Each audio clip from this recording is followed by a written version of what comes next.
The Architecture of Ancient Greece. Video lesson by Advika Bhanagar. Doric column. The Doric column is one of the more simpler columns in ancient Greece when compared to the Ionic and Corinthian columns. It supports many front porches today, including the buildings in Washington, D.C. Here are some things to know about the Doric column. This column is associated with strength and masculinity because it is bigger and heavier than the other columns. Because of this belief, Greek architects built these columns on the bottom level of the buildings and the lighter Ionic and Corinthian ones at the top. The builders of ancient Greece created some rules about the design and proportions of the buildings and its columns. The Doric column's creator was Vitruvius. Here is a picture of the Doric column. Ionic column. The Ionic column has always been lighter than the Doric column, so it always has a base. These columns are 8 to 9 column diameters tall and have 3 parts to it. An architrave divided into 2 or 3 bands with a frieze that would probably be full of sculptures, and a cornice with a crown and ogee to support the projecting roof. The frieze on top is the part of the column that gives it some character with its unique sculptures. This is the Ionic column. Corinthian column. The order of this column was the most developed and ornate one out of the other 2 columns, the Doric and Ionic. The Corinthian column is the fanciest out of all of the columns. Now you may think that the Corinthian column was basically just the Ionic one but more developed.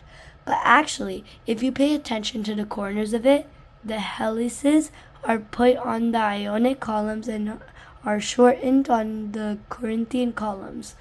And they are scrolling above the 8 caliculi with smaller volutes that scroll inwards to meet each other on the other side.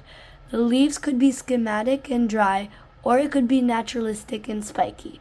The abacus on top usually has a flower or rosette. This is the Corinthian column. Capital. The capital or chapitar forms the highest member of a column. It is in the middle of the column and the load thrusting down upon it, making the area of the column's supporting surface wider. The capital joins the usually square and the usually circular shaft of the column.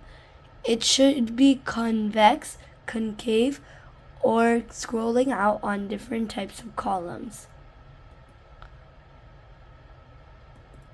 Frieze.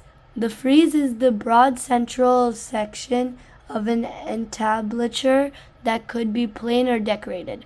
In the interior of the buildings, the frieze of a room is a section of wall above the picture rail and below the crown moldings. In the exterior of the buildings, a frieze is a long stretch of decoration in a position above eye level. Frieze decor can be based out of a sequence of discrete panels and can be made out of plasterwork or carved wood. In other cases, the term frieze means any continuous horizontal strip of decoration on a wall, usually it meaning something. This is a frieze on a building. Pediment. These are a form of gable in a triangular shape. Pediments are placed above the horizontal structure of the cornice if they are supported by columns.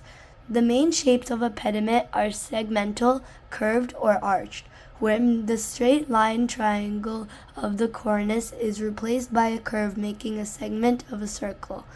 Both triangular and segmental pediments can have broken or open forms, with broken meaning when the cornice has a gap at the apex, and open meaning with a gap in the cornice along the base. That's the pediment on a building. Cella. The cella was a room at the center of a building, usually having an image of the god the tenant of the building worshipped. To add more, the cella was the building's religious center. No gatherings or sacrifices took place in the cella. This room was usually simple and rectangular, windowless, with a door at front and a colonnaded portico facade. In the larger temples, the cella was divided into 2 colonnades, leading to a central nave flanked by 2 aisles. A cella might also have an adyton, or an inner area restricted to access by the priests. This is the cella. Propylaea. The simpler form of a propylaea is just a monumental gateway.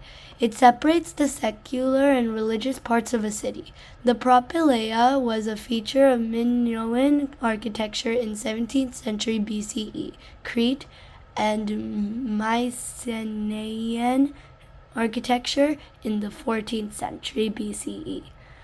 The main entrance to the Acropolis in Athens was always the west side of the escarpment since Mycenaean times, and the propylaea was built on the same site as Old Propylaeon, built from 490 BCE and destroyed by the Persians in 480 BCE.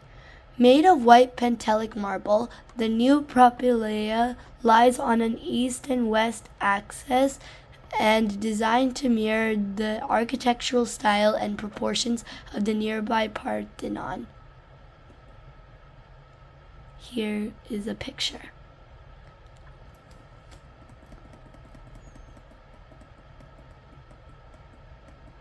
I hope you enjoyed my video lesson.